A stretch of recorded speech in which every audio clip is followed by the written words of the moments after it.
Welcome to Azeroth United, a weekly podcast about World of Warcraft. My name is Denethar, and I am your host. Welcome, everyone. Thank you so much for joining us. Today is Tuesday, September 3rd, and this is episode 51 of Azeroth United. We've got a great show lined up for you today. We're going to be talking about all the World of Warcraft news, plus we're going to be doing a little bit of a weekend review of the War Within and talk about the expansion and kind of where things fall and what we see going forward into Season 1 next week. So pull up a chair, sit back, relax, and enjoy. And as always, if you have any questions or comments about the podcast, or if you have a particular topic that you'd like to hear discussed, please email us at azerothunitedpod@gmail.com. Also, if you are enjoying the podcast and you're so inclined, please consider leaving us a 5-star review on Apple Podcasts. That really helps out our distribution, so if you're so inclined, we'd be very grateful. And if you leave a review, I'll read it on the air. We did get one review last week, and I wanted to go ahead and read that here. This is from Go Minecraft Short Stories, and it's titled, "This Podcast Deserves a 6 out of 5. Well, thank you very much. The one suggestion I have is to talk about PvP a little. I don't PvP myself, but I think the PvPers are just missing out on this awesome podcast. Smiley face. Oh, well, thank you very much.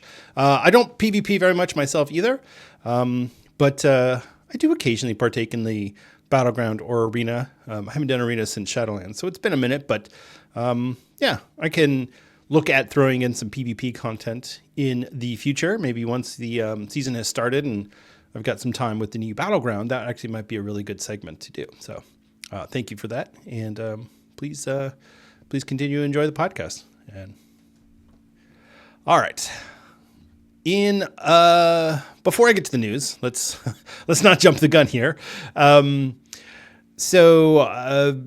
talk about week 1 of the War Within. So obviously the first week was a little weird because for some people the first week started on Tuesday, and for some people the first week started the previous Thursday. And it's gone back and forth a lot on, early access is terrible, it's the devil, or it's not really that bad, you guys are complaining over nothing.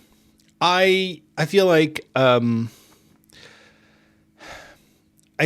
Blizzard is going to take all the feedback that they've gotten for the early access and kind of evaluate it and make a decision based on whether or not the extra money from people who bought the early access is worth the negative press that they got from people who didn't buy the early access. If you break it down and you think about what the early access entailed, really the Epic Edition was, so you have $50 for the expansion regardless. So you're talking about an extra $40. Part of that is a 1 month of World of Warcraft. So that's $15 or $13 or whatever. $12 to $15. We're talking value. We also had beta access. We also have mount. We also have a level 70 boost, and we have pet, Hearthstone toy. There's a few other things, and that's not to say that these things are not really adding any value or anything such as that, but it's not like people paid $40 just to get into the game early. Yes, people might have not bought the Epic Edition if it weren't for the early access, but that's certainly not the only value they got from it. So at least for me, one of the big drivers was I get the boost, I get the beta access. The mount was cool, and I do use the mount on one of my characters. The 30 days of game time is great, even though I do a 6-month sub, but it'll just bump it out another 6 months. So I feel like all in all, I could happily say that the middle tier edition, the $70 one, okay, and then another $20 for early access. All right, I'll grant you that. And was it worth it? Honestly, yeah, it was. And if it's something that you could afford, then I think it was worth it. And that's one of the reasons why I think Blizzard might want to do it again, because people are going to do it again. They know people will pay for it again in a year and a half or 2 years or whenever we get the Midnight expansion. So what does that mean for for the people who couldn't afford early access, yeah, it means you get late access. Honestly, that's really what it boils down to. And that means that the hype of the War Within launch is now split amongst two separate periods of time. So you have Thursday and Tuesday, which is just weird. So I don't know. I would be happy if Blizzard never did early access again, but if they do, I will pay for it again. Just honestly, that's the truth. So I don't know. I guess we'll see. But as far as other things, so I did. I can't remember if I got my warrior to 80 before launch or not. Regardless, so I've got 2 level 80s. I got my warrior and I got my death knights. I have been running heroics and trying to desperately get my rep up on my death knight so that I could get my renown gear, the veteran track, the 3 pieces. So there's a helm from Assembly of the Deep. There's shoulders from Hollowfall, and there's a chest from the Dornagal, whatever that renown is called. So if you haven't gotten those, definitely check those out. They're like 2,600 of the resonance crystals. So they're a little expensive. If you haven't been farming resonance crystals, you're going to need them for this, for these pieces of gear. But it's worth it because it's veteran gear. So you'll start off season 1 with already 3 pieces of veteran gear. The other thing that I did is I used 1 bountiful coffer key in a delve. And after that, I was like, nope, I'm saving these. So I will save them for when season 1 starts and we can get the better gear. I don't know what that's going to be. We don't know if we're going to be able to get champion gear on that first week or if Blizzard is going to limit it because they never said what delves are going to look like on the first week or actually at all with the launch of season 1. So it could be that we'll get champion gear from the delves, which would be pretty cool. But if we don't, well, then it'll be veteran gear. And we'll still be getting stuff from the vault the next week. So regardless, and I'll talk about delves a little bit when we get into the season 1 conversation. That'll probably be next week, honestly. But I just, as a teaser for that, I have to say, as somebody who is super excited about delves and is like, can't wait to get into delving in season 1, I was a little disappointed with the way it was rolled out. So, but we'll get into that. Like I said, probably next week. And then all the dungeons. I did all the dungeons once, except for Cinderbrew Meadery. I haven't done that one yet. It just hasn't come up on the rotation. I did do Cinderbrew Meadery on the beta though, so I'm at least familiar with it. And that's not one of the season 1 dungeons. So after this coming week, I probably won't see it again for 6 months, and that's fine. So yeah, if I had to, if I had to pick the dungeons that I was least excited about going into season 1, I would have to say that it's City of Threads, and yeah, that's pretty much it. Because Stone Vault is by far my favorite dungeon. It's quick. You got fast travel going back to the center area. The mobs are pretty. They're tough, but they're manageable. I'd say all in all, that's a really good dungeon. I really like that one. Arakara, City of Echoes, I really like as well. That one is a lot of fun. I'm not a huge fan of City of Threads. And the Dawnbreaker, I'm still undecided because if Pugs can get the mechanic down for the last boss, then I'm good. If they can't, then no, I don't want that. So that one is to be determined. And I'll do a review of all of these season 1 dungeons, probably in the first show after the start of season 1. So, yeah, well, we're getting ahead of ourselves. But aside from that, yeah, I just focus on professions, focused on trying to gear up my Death Knights. I'm probably going to end up tanking. I don't know yet. We'll see. But as of right now, my guild is most likely in need of a tank. So I will probably be doing that, which is a little nervous for me because I haven't tanked in a raid scenario since MOP. I mean, I've tanked raids, but not anything serious. So yeah, I'm a little nervous. Yeah, and so our guild is we're gonna do normals and we're gonna build up to heroic. That's the plan right now. We're not even dreaming of doing mythic raid. That's no. But AOTC is the goal.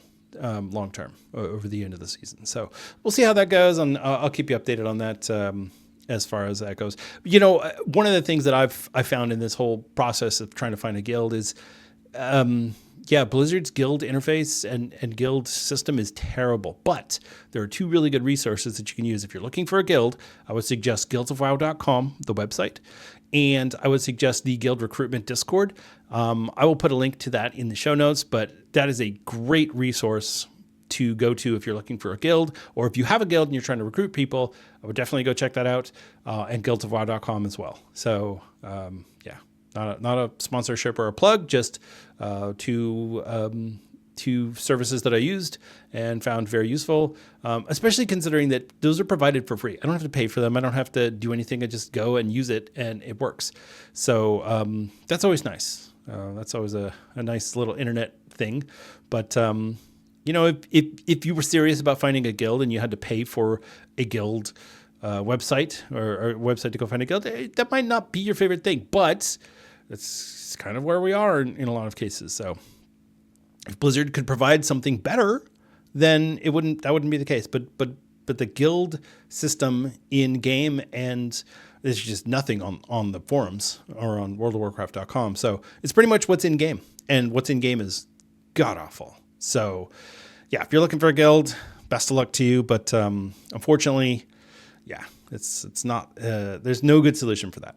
And then for professions, I wanted to touch on one thing for professions. I feel like the professions are harder this time around than they were in Dragonflight. I've been leveling up my jewel crafting on my Death Knight, and I started leveling up blacksmithing on my Paladin, who my Paladin is still level 75, so not even max level yet, but I'm trying to get her blacksmithing leveled up, and it's hard. It's hard, and I need a lot of mats, and since I'm leveling up two mining-based trade skills at the same time, it's kind of a pain. So, and I can only mine on one character at a time. So, I don't know. I feel like I wish that it was a little bit easier to get that 1 to 50 experience in, and I feel like that should be easy, but it's not. So, anyway, I think that's it. And I'm gonna get into the whole auction house debacle here in a minute, but that's been something, because I was trying to use the auction house for leveling up my professions, and no, that was not worthwhile. So anyway, all right, I think that pretty much covers what I got up to last week, aside from just running as many quests as I could. So that's we'll get it right into the WoW news, and there you go.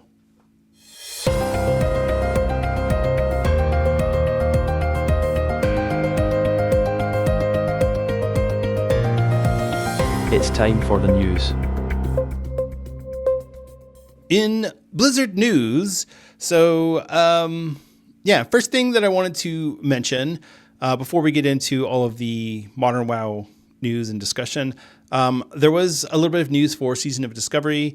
So Blizzard has launched the PTR for Phase 5, so it's up and available. If you want to get on there and test, you can.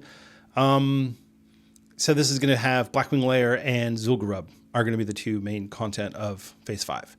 And I find it interesting that they're rolling it out in the way that they are, that instead of having it just be the end game at 60 and then raids get launched, they're still doing phases. They're still handling it that same way. So, Blackwing Lair is going to have, it's going to be tuned for 20, and it's going to drop loot for 20, but you could take up to 40, which means that, you could take 40, but you're not going to get loot for those 40, which is an interesting way to do it. I mean, that's how they do the Onyxia and the 2 World Boss raids. They're both tuned for 20, but you could take 40. So I felt like Molten Core, they did that one. It was tuned for 20, you could take 20. I mean, it was bugged at first and you could take 40, but that wasn't intended. It's interesting that's what they want players to be doing, that 20. And I guess that allows you to say, hey, we've got our guild is 20, but we have 26 people. Let's just bring everyone. So it's kind of like doing flex raids, but it's not, because you're not getting any more loot like you would in a flex raid. So I guess it's a good way to say, hey, bring your main. I don't care if you've got all your gear from or for Blackwing Lair, you still have to bring your main character. So I don't know. I guess we'll see. And the Zul'Gurub is tuned for 10, and you could take up to 20. So the same thing, but see, 10 player Zul'Gurub is a little weird to me because I feel like 10 players is not quite enough to get you that feeling of epicness that you can get on a 20 player raid. But you know, that's what they're going with, and that's fine. I'm good with that. I still am not going to play Season of Discovery Phase 5, so I'm not going to get too deep into all of the details and the data mining that has taken place so far and all the cool things that they found. I'm not gonna, there's too much going on in the War Within and Modern WoW, and I don't want to get into Season of Discovery. I'm not going to put in the effort for something that I don't want to do. That's what makes this podcast fun, is that I'm talking about what I enjoy. And if I started off this podcast last year and I was playing hardcore, so that's what I talked about a lot. And then I switched around and I went back to Dragonflight, or I played a little bit of Wrath of the Lich King. I mean, there's different things that I've been doing over time, and Season of Discovery it's something that I'm still fascinated by, but I'm just not playing it. So, all right, let's talk about the Arena World Championship and the MDI. So, Blizzard has announced the dates for that. It's going to be coming up here in October, September, October, and the grand finals will be in November for the Arena World Championships and the MDI as well. So they're kind of overlapping them a little bit, and they're also going to do a great push this season, which I found to be weird. If you're, depending on what you're into, if you're into the arena, then Arena World Championship is a lot of fun. I personally am not super big into the AWC because it's really just it's a counter game. So, they're doing this, so I'm going to counter with that. And since I'm doing that, they're going to counter with this other thing. And I get bored of that. And really it's about, can you either get the healer's mana down or can you kill one of the DPS? Because that's pretty much the end of the game. So I don't know.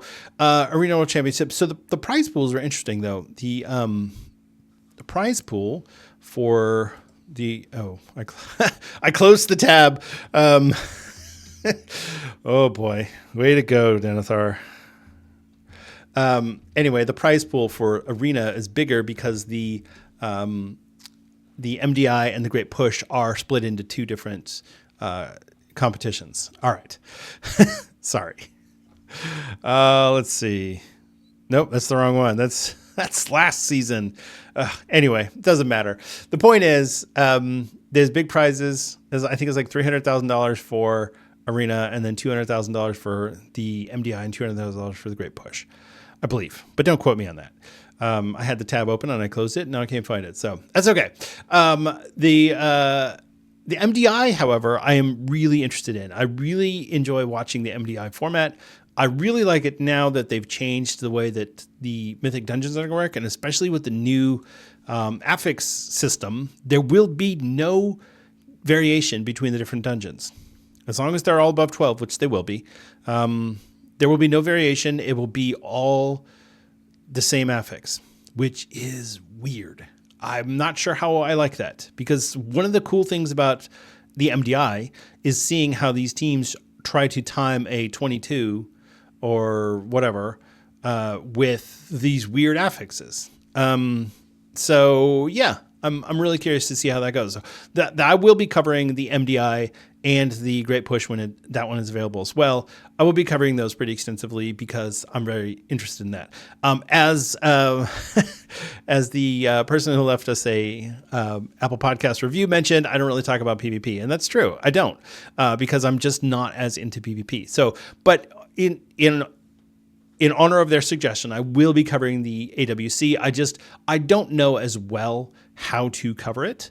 And that's something that, maybe I'll learn. Maybe I'll learn how to cover it and I can talk about it. But I can definitely talk a lot more about the MDI and the Great Push. So I will be doing that. All right. Moving on. All right, let's talk about some light fare. The September trading post is available. And as you may have noticed, we are in the month of September now. And it is pirate themed in honor of Talk Like a Pirate Day, which will be on September 19th. The trading post is, it's all Plunder Storm themed. So you get a lot of Plunder Storm recolors. You can get the Plunder Lord's Radiant Finery, which is a recolor of it's a yellow version of the red Plunder Storm transmog that you got. I think that was the max level transmog, the max renown transmog. I don't remember. I didn't get it because I gave up on Plunder Storm. But this is a yellow recolor of that one, and it looks pretty cool. So if you're into the Pirates themed motifs, then I would definitely check this out. You can also get the Plunder Lord's Golden Crocolisk. That is the Traveler's Log reward for filling up your Traveler's Log bar, in addition to the 500 Trader's Tender that you will get for doing that. And then one other one that's really cool is you get the Keg Legs Radiant Crocolisk, which is another Crocolisk mount, and that one's 600 tenders. The transmog set, I don't remember if I said it's 750.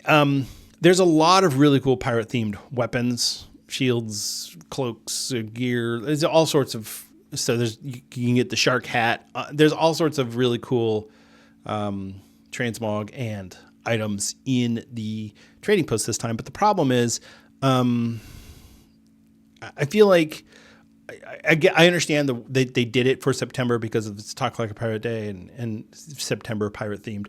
I wanted some pirate hats, but I guess there's plenty of those in the game already. But my biggest problem is I was hoping that there would be a little bit more excitement, but because it's coinciding with the launch of the War Within, I don't know. I feel like people are going to sleep on this because they're so focused on doing the content. Nobody's really sitting around the city looking at their transmog. So I don't know.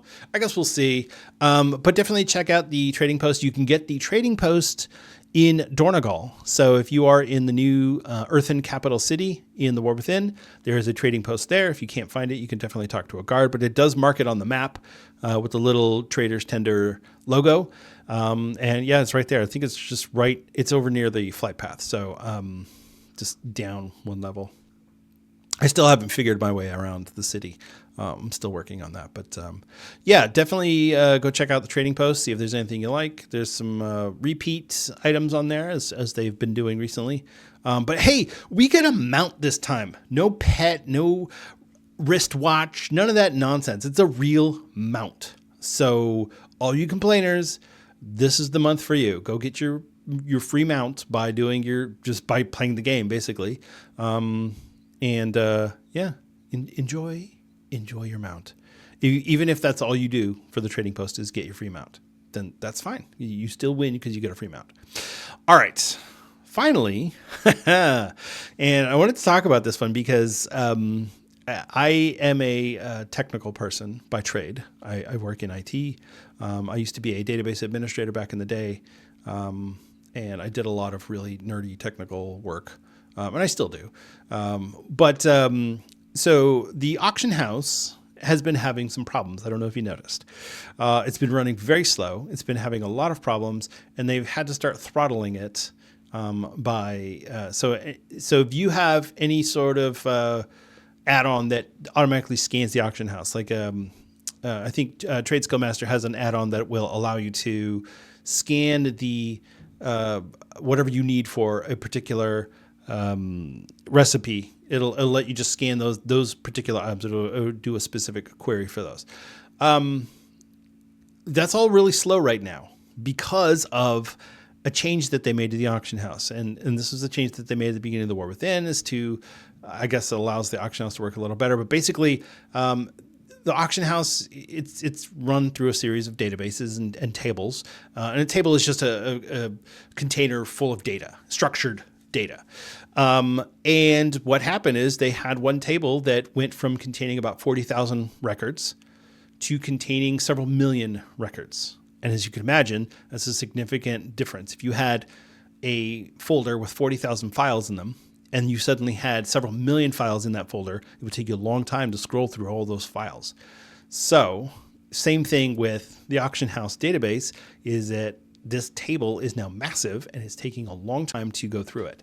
And so, yeah, there's some slowness issues. And so they're working through it. And I can imagine they're having to re-architect portions of the database, either splitting that table into multiple locations or figuring out a way to have it so that it's accumulating less data they're not giving us the specifics on it, and rightly so. They should not tell us how the database for the auction house works. Otherwise, people will figure out how to how to hack it and scam it. So, but yeah, it's very interesting to me that this is the type of thing that is really hard to test, because you can have as many people as you want in beta, but doing stress tests on a live system is really hard to do. So yeah, if you want to know how your system is going to perform when there's millions of players on it, the only way to do that is to have millions of players on your system, and they just can't do that in a beta test. So yeah, it's interesting that this turned out this way, and that this is how it's going. But yeah, there you go. Blizzard is working on it, and they have been keeping us up to date on it, and occasionally closing the auction house entirely.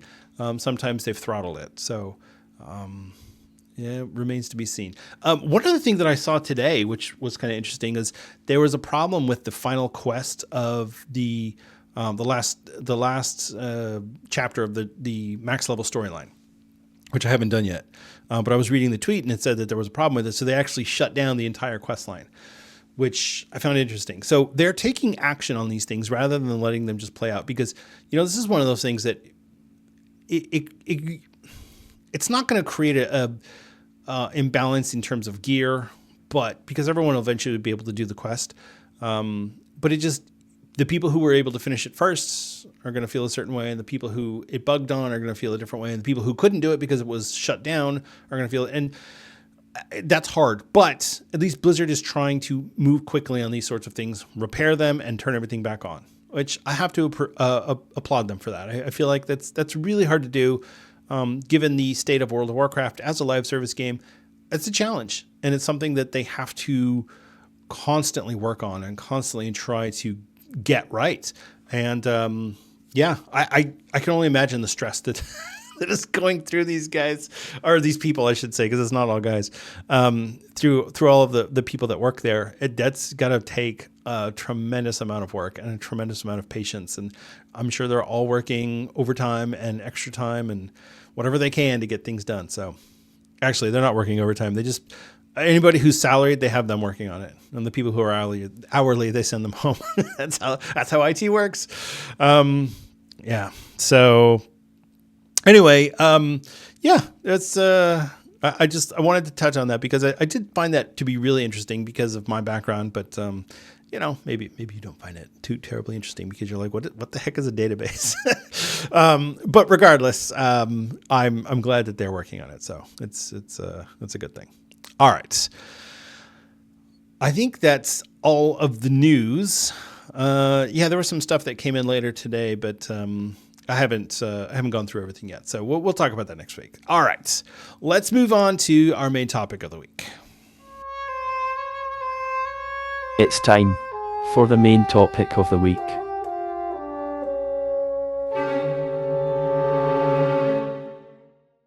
All right, so as I mentioned at the beginning of the show, we are going to be talking about the War Within, having gone through the first week, and kind of giving an idea of what has happened so far, how the game feels, last time I talked about this, we had just had the early access weekend. We hadn't gone through all of the first week changes and what's going on with the professions and what's going on with the dungeons and all that. So I wanted to talk about that, and I wanted to give it kind of So I wanted to give an overview of all the different systems that are in the game right now and talk about what's coming in the beginning of Season 1, because I feel like what is not in the game is just as important as what is in the game. So let's start with what is in the game currently. So in the game currently, we have the dungeons. There are 8 the War Within dungeons. You can run them on normal or heroic. So interesting thing about normal dungeons is that Blizzard made the decision to have normal dungeons drop non-upgradable gear. And so if you are familiar with anything that you could do in game, world quests, BOE drops, delves, anything that's going to give you max level gear, is going to be upgradable. It's going to be either Explorer track or sometimes it'll be on the Adventurer track, at least so far. And for whatever reason, Blizzard decided they didn't want people running normal dungeons as a way of gearing up. So they made all of that gear item level 554, and you can't upgrade it. It's just, that's it. It's static. And I found that to be very interesting because I feel like that's forcing people into heroics. And while I understand you don't want to split your player base amongst normal and heroic dungeons, normal dungeons are kind of worthless. There is no reason to run a normal dungeon unless you are somebody who really doesn't want to run heroics, and you're not comfortable with your gear. And in which case, okay, normal dungeons are fine, or you could run a follower dungeon. And honestly, if I wanted to run normal dungeons for something, maybe I was doing a quest and I didn't feel like doing a heroic, or maybe I needed some Valor Stones and I didn't feel like dealing with other players, yeah, just do a follower dungeon. Honestly, the follower dungeons are pretty good. The AI is not perfect, but neither are players. Honestly, if you've ever run a dungeon with a real player, you know that they do boneheaded things and they make mistakes. And sometimes they're jerks. And at least the followers aren't rude. So there's that. Yeah, but I've gone in on follower dungeons as the tank, and the DPS pull everything in the way. You cannot sneak around anything. They will pull the entire dungeon if you give them the opportunity. I've actually had the hunter will pull ahead. The hunter or the mage will actually pull ahead of you and try to grab the mobs before you even get there, which is very on point for WoW players. I must admit that's pretty good. I don't know if Blizzard is just trolling us or what the deal is there, but yeah, they're on their way, they're gone, and it's kind of funny. So, but yeah, the dungeon system for gear, I feel like normal dungeons have become obsolete. I feel like what Blizzard should do is they should say, when you're leveling up, you run a dungeon, and it's called a dungeon. And when you get to max level, that dungeon is now a follower dungeon. Or you could run a heroic dungeon, which is the max level version of the dungeon. You shouldn't run dungeons at max level. That doesn't make any sense. Now, I guess from a standpoint of, hey, I'm max level and my friend is level 76 and we want to run a dungeon together, okay, I get it. But as far as level 80 players go, or whatever the max level is, it doesn't really make any sense to run a normal dungeon. And I feel like there are too many places in the game where Blizzard lets players make bad choices. And I don't like that. And I don't think that that's, as has been mentioned many times by the any game designer or developer, really, not just Blizzard. WoW players are really good at finding the flaws and pointing out the problems, but they're terrible at coming up with solutions. And I agree. I'm not good at coming up with solutions, but I am good at complaining. So, but my only thing would be, unless you're in a group with a lower level player, you can't run a normal dungeon. It just doesn't exist. If you want to run a dungeon at that level, you do a follower dungeon. Otherwise, you should be running a heroic dungeon. There is no reason to not be running heroic dungeons. It just, to me, it doesn't make any sense. They're not hard. Even with our gear being kind of lousy, they're not hard. So I don't know why it is that, anyway, that my idea is, yeah, just make it so that unless you're in a group with a low level player, you can't run normal dungeons. So I don't know. I don't even know if that's technically possible, or if there's some other reason why I haven't thought of that. No, that's a terrible idea because of this thing that you didn't think of. Fine. But as far as I'm concerned, yeah, that's what they should do. For heroics, I will say, yeah, they're pretty easy once you get up to about 570 item level. 565, I'd say you're good. Anything below that, and you're having trouble. But honestly, even 560 you could do realistically. So the thing is, the gear the way it is, the World Quest gear and whatever you get from drops and reputation and all the different things that you can get, you can get your item level up pretty quickly. If you get Explorer gear and you upgrade it even 1 or 2 times, you're already in 560 territory. So I don't feel like it's unreasonable to say that players should be shooting for around that range. But I also understand that not everyone wants to do hard, high-end content. And I'm not saying the heroics are hard, don't get me wrong. But it's definitely harder to run a heroic than it is to run normal. So I understand from that standpoint. I'm not trying to be tone deaf to the plight of the WoW player who struggles with ending content. But that's why the follower dungeons exist. And the followers are going to be a lot more patient with you than most jerk WoW players are going to be. So anyway, but yeah, as far as the heroics go, the heroics are good. The gear, I'm still really surprised that Blizzard changed their mind and gave us adventurer track gear on heroics instead of the explorer track gear. I thought that that's what they were going to give us, and I was okay with that. And then we got better gear. So, yeah, like I said, my Death Knight is 578, and I'll probably have them up above 580 by the time the season starts, because I still have another week to run heroics. But yeah, I feel like the heroic dungeons are in a really good place. I feel like they're tuned well. I don't feel like any of them are particularly hard. Some of the layouts are a little confusing. And Dark Flame Cleft exists, and man, I really hope that one gets fixed before season 2. Oh boy, that one's rough. Dark Flame Cleft is rough, and Prior of the Sacred Flame is not bad, but it could use to be tuned a little bit. I think some of the trash. The Rookery is fine, and like I said, I haven't done Cinderbrew Meadery on heroic on the live game yet. I only did it on the beta. But as far as the season 1 dungeons go, they're all in pretty good shape. So yeah, I guess we'll see. All right, let's talk about delves. So the thing with delves, and honestly, like I said before, I stopped doing delves completely because there's no reason to do delves because, all right, so here's the deal.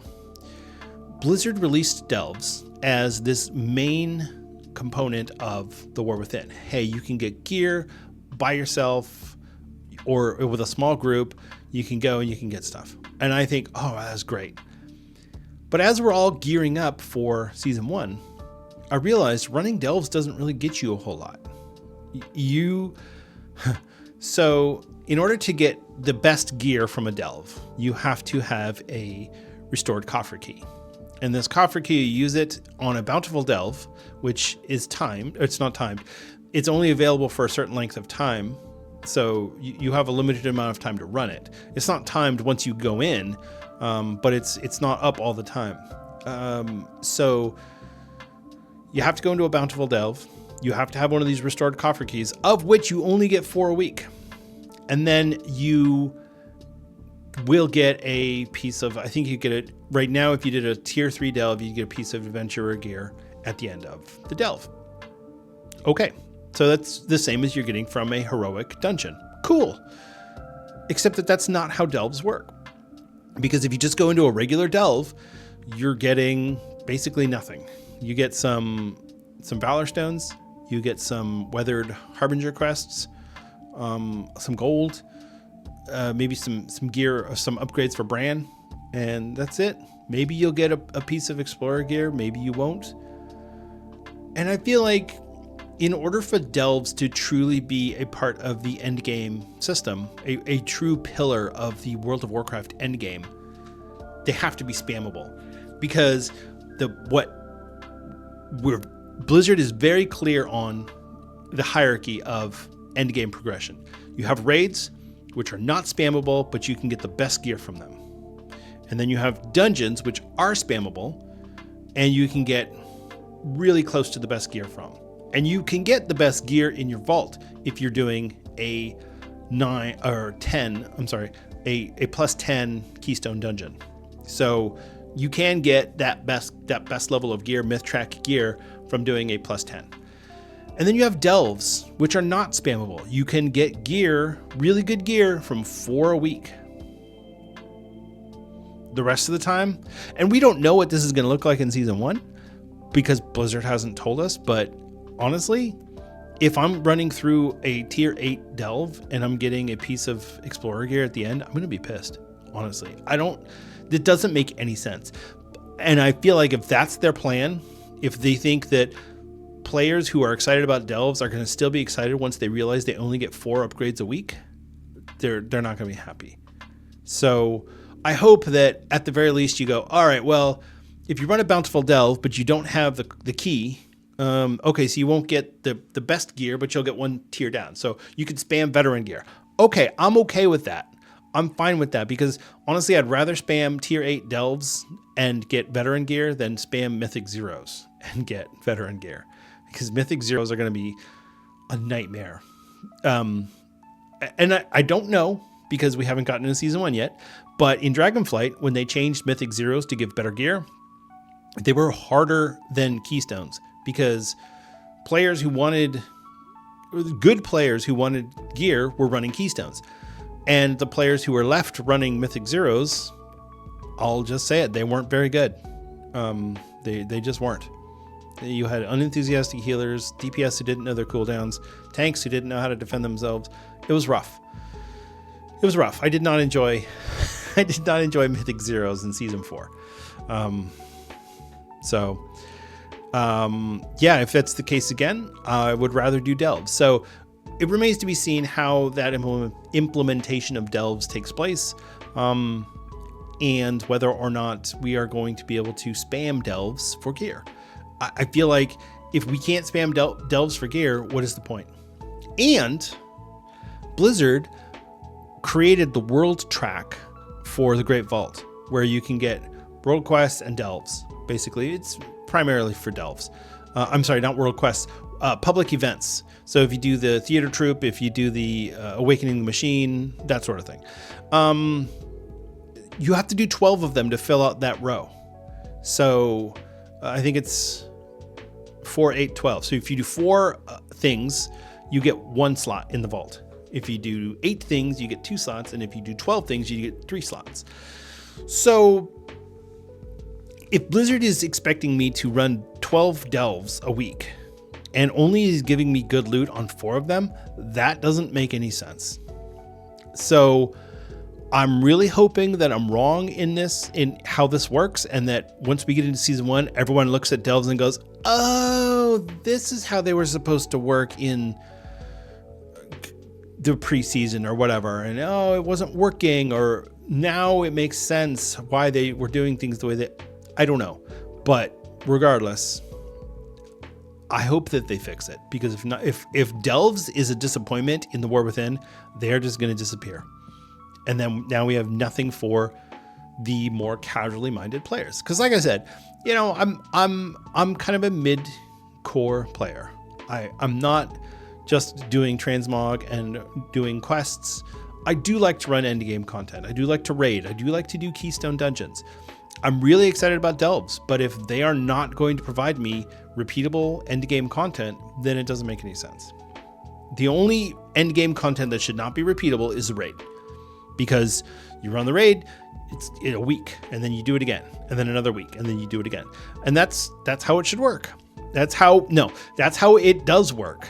And if that's what Blizzard is going to continue doing, fine. But delves should not be part of that. You should be able to spam delves. I should be able to say, I have no plans this weekend. I'm just going to hit 20 delves and get some good gear. I should be able to do that. But I guess we'll see. We'll see how it goes. Maybe that's not what they want. Maybe they don't want you to be able to gear up in one weekend. I don't know. I'm not thrilled with delves right now.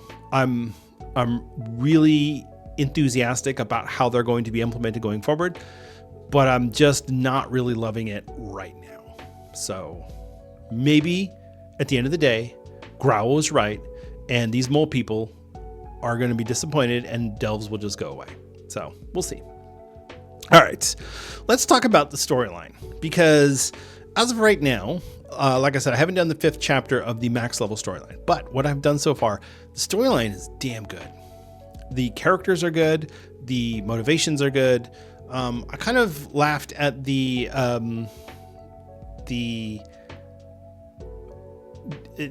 opening storyline where you have to defend Dalaran, and then things happen with Khadgar. Yeah. But, overall, it was good.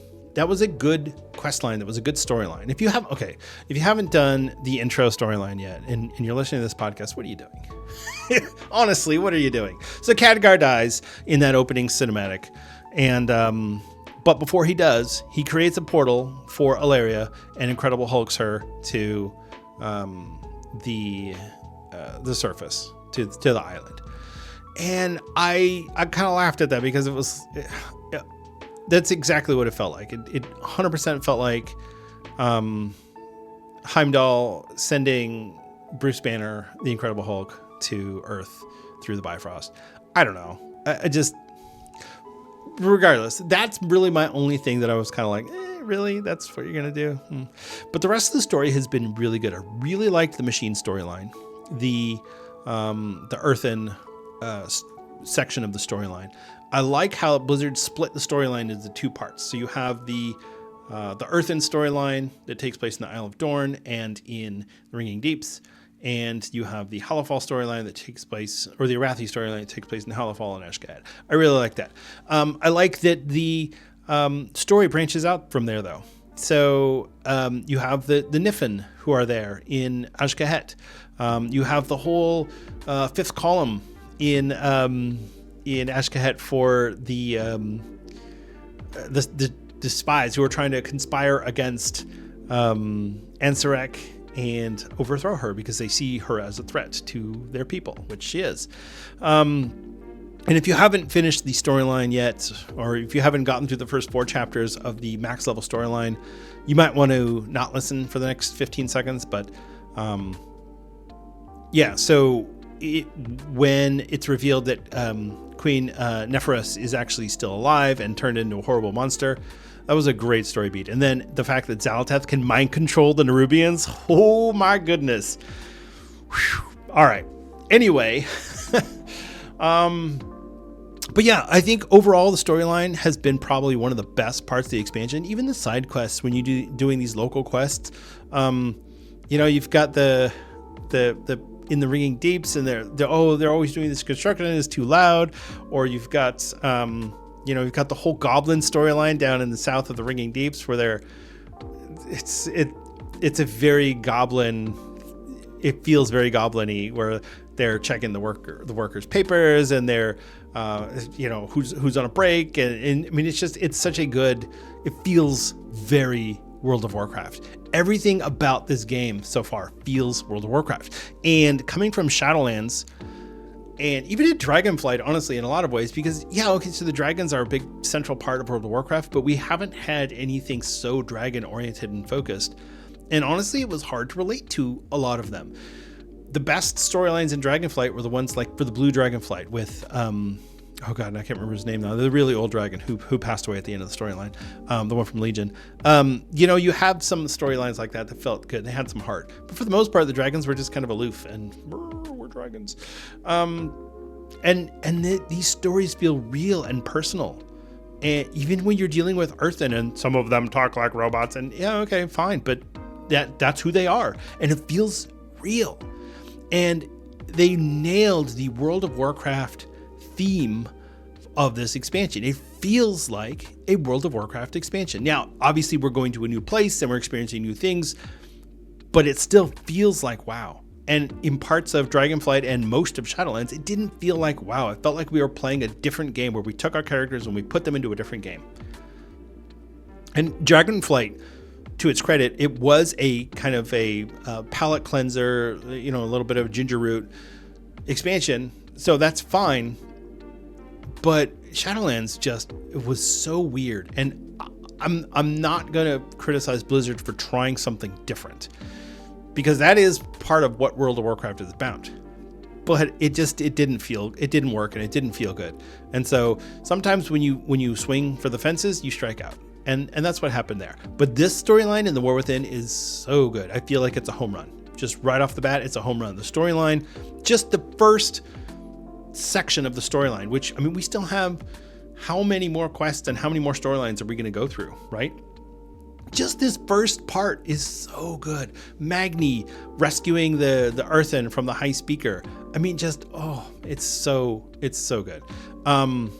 I have to say, I'm not excited about playing an earthen, personally, but I know a lot of people are, and so I'm sure we're going to see a ton of earthen running around when I log in tonight. But yeah, I feel like the storyline has really been the best part of the expansion so far. And the last one I'll talk about is the profession system. I feel like, and I touched on this already a little bit, but the profession system has been implemented very well. It's very streamlined compared to Dragonflight. The crafting professions are a little harder than I feel like they should be, especially for people who are coming back to the game, who are like, what the heck am I supposed to do? I can't just go farm a bunch of stuff and level up my trade skills. I've got to like get stuff from all over the place and from other professions, and it's a little bit more complicated than I would have made it personally, but I feel like it's in a good place.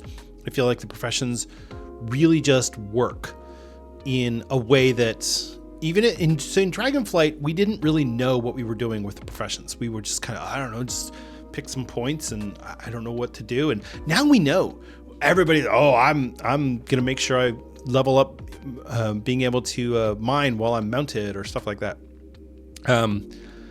One thing that we're able to get this time around, which we weren't last time, is on my druid. He's an herbalist, and he can herb while he's in flight form, which means I don't have to spend points right off the bat making it so that I can herb while mounted, because I can already do that as a druid, which is really kind of cool. So I've been putting my points in leveling up my or upgrading herbs to 3-star. So I feel like the profession system is good. I want to see how things look after, I'd say, maybe about 3 or 4 weeks, because I feel like at that point people should have a really good idea of how the how the new professions all work and how they interact, and here's this recipe is the best one, you should go farm it, and that sort of thing. Kind of like what we got with the I can't remember what it's called, the amulet from Dragonflight. Anyway, God, what it's called, whatever, it doesn't matter. You know what I'm talking about, because everyone had to have one. So yeah, that's I feel like profession system is good. I'll give it a good 80% success. So, all right, coming up in season 1. So the things that we haven't gotten yet. So we have heroic dungeons. We have normal dungeons, heroic dungeons. We're going to get mythic dungeons. And so mythic dungeons are just a harder version of heroic. And heroic is a harder version of normal. So each time Blizzard creates an encounter, they either make the mobs more difficult or add a different mechanic to the encounter, or usually both. So for Mythic, so you're going to get an extra mechanic typically on these boss encounters. Sometimes the trash will have an additional mechanic that they implement to make them a little bit harder. But there's no timer, there's no affixes, none of that stuff. It's just a dungeon that's a little bit harder. Mythic dungeons are going to be on a daily lockout, just like heroics, but you can't queue for a mythic dungeon. You have to form your group and go over to the dungeon, just like you would in Dragonflight.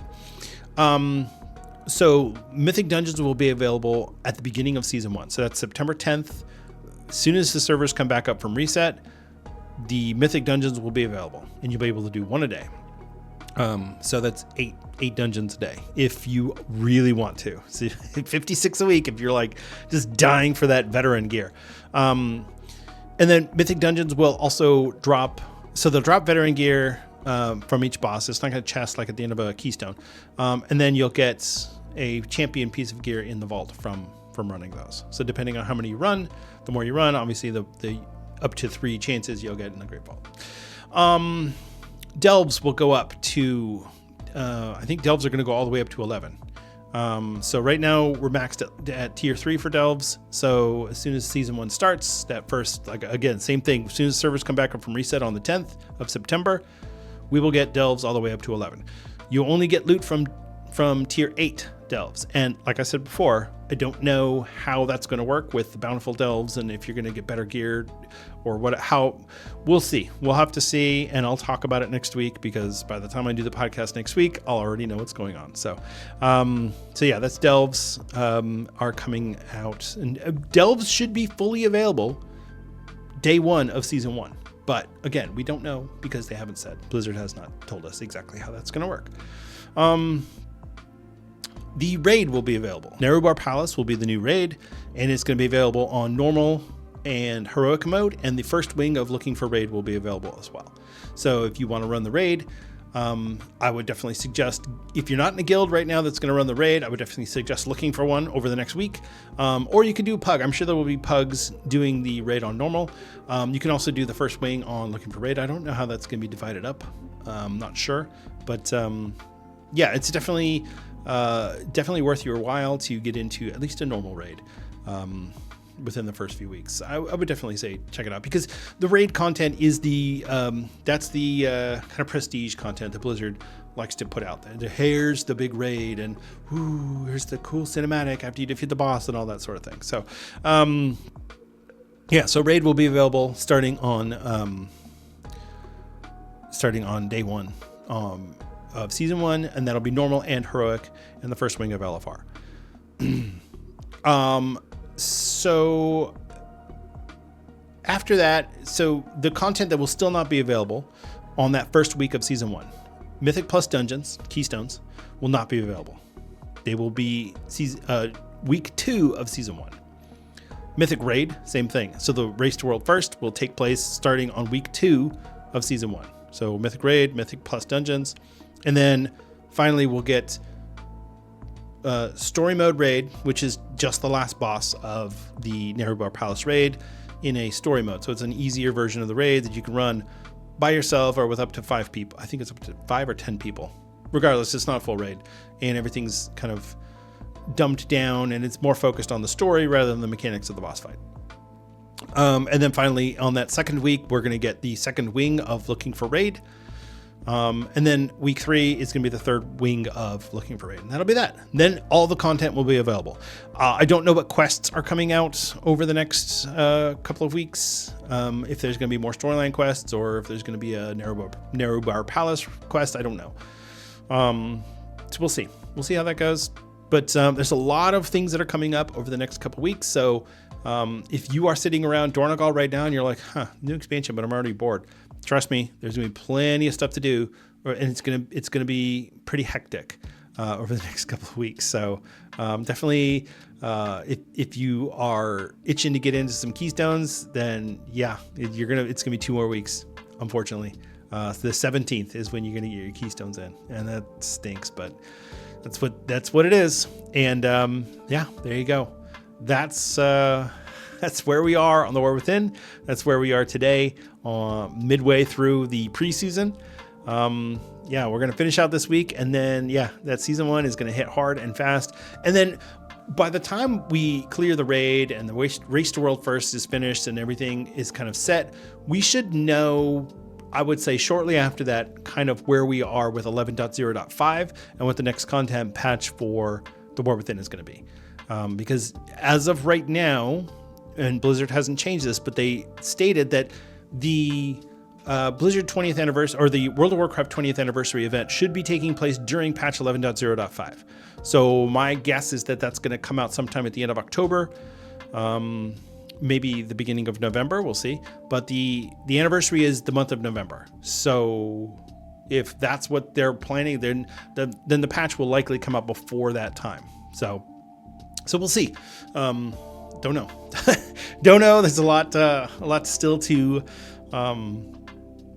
a lot still to figure out and to find out. But man, it's so exciting. I'm really having a good time. Really enjoying this expansion, and I can't wait to see what Blizzard has cooked up for us. So, all right, that's going to wrap up our show for this week. Thank you so much for listening and for watching. It's always a pleasure and a privilege to get on this microphone and talk to you. Still have that annoying cough. If you want to get a hold of me directly, you can reach out to me on Twitter. I am at Denethar. You can sometimes catch me streaming on Twitch. I am at Denethar01, or on YouTube, I am also at Denethar01. And I'll have the link for the link tree for Azeroth United. It's linktr.ee/Azeroth United, and it'll have the links to our Discord, where we've got lots of good conversations going. We've got the Azeroth United Twitter account, the Azeroth United email, and all that stuff. So definitely check that out. I have been looking at Blue Sky again as a way to reach out to people, just because Twitter is a cesspool of misery and obnoxiousness. But as of right now, Twitter's the best place to get a hold of me. Unfortunately, that's just where everybody is. Everyone keeps going back to Twitter. So that's where I guess we're stuck with it for a while. So, all right. Thank you again for listening. Remember to be good to each other out there. That's a real person on the other side of that keyboard. And, you never know. Maybe they're bored with the content, or they just can't wait for season 1, or regardless of what it is, just it doesn't hurt to be nice. So just smile, be kind to each other. All right. Take care. I love you all, and I'll see you in Azeroth.